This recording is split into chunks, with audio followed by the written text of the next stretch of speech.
Europe 1, 7h12, Thomas Soto. Voilà, on quitte Jurassic Park pour trouver Nicolas Barré, directeur de la rédaction des Échos. Bonjour. Merci. Nicolas. Bonjour Thomas. Vous êtes encore peu à l'utiliser, mais il existe une alternative européenne et même française à Google. Elle s'appelle Qwant, Q-W-A-N-T. Et ce moteur de recherche poursuit son chemin face aux géants américains.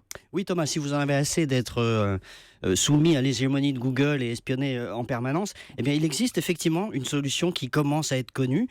C'est ce moteur de recherche, Qwant, ça s'écrit Q-W-A-N-T.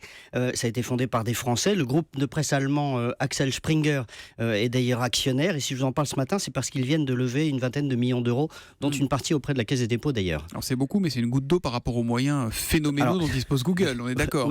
Oui, ça c'est sûr. Mais ils ont un atout, c'est le respect de la vie privée. Comme vous savez, Google, lui, il sait tout sur vous. Ils enregistrent tout. Et quand vous faites une recherche et que vous revenez par la suite, vous avez remarqué qu'on vous propose des publicités qui correspondent à votre navigation.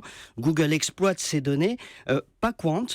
Et à l'heure où on se méfie de plus en plus de la puissance des GAFA, c'est très important. Qwant est encore très petit, vous l'avez dit, mais parce qu'en une demi-journée, Google enregistre autant de requêtes que Qwant en une année. Donc évidemment, l'écart est énorme. Mais c'est une alternative européenne aussi, Qwant. C'est une alternative européenne. On peut y voir même une question de souveraineté. Les Chinois ont 3 moteurs de recherche importants.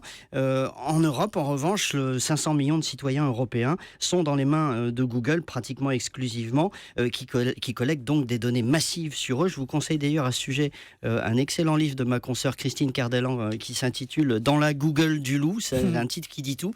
Donc essayez Qwant, vous verrez, d'abord ça marche très bien, c'est européen et ça respecte la vie privée. Ça c'est important, ça respecte la vie privée. Alors, ce que vous faites sur votre ordinateur, en arrivant au travail tout à l'heure, hop, vous mettez Qwant et vous le mettez en page d'accueil. Voilà. Et comme ça vous serez sur un moteur de recherche français. C'est très intelligent. Et qui vous respectera. Merci beaucoup Nicolas Barré, à demain.